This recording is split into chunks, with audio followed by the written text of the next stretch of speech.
तो बजा लेना।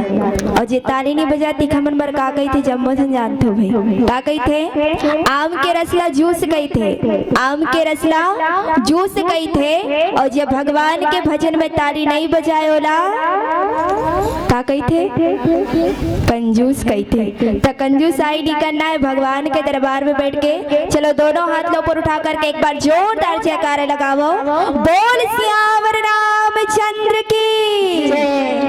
सब जन के दोनों हाथ तो बढ़िया ऊपर उठी से, लेकिन जयकारा का आवाज कहूँ डाल लेनी है इसे। चलो एक बार फिर से, बोल सियावर रामचंद्र की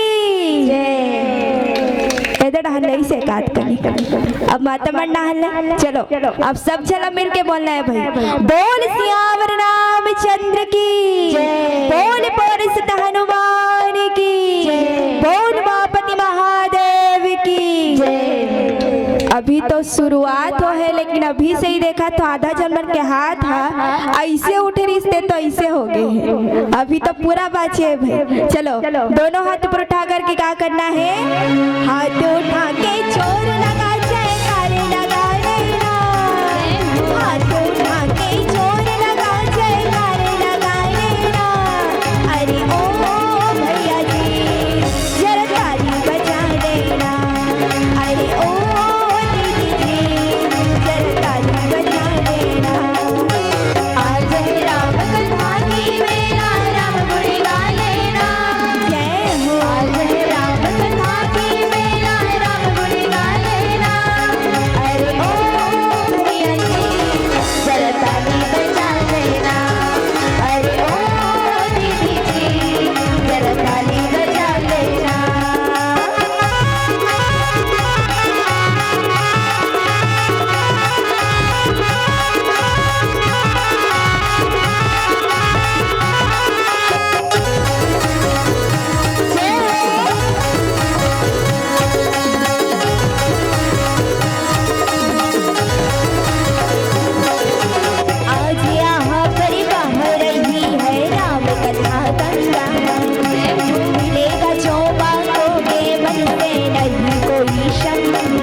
प्रभु के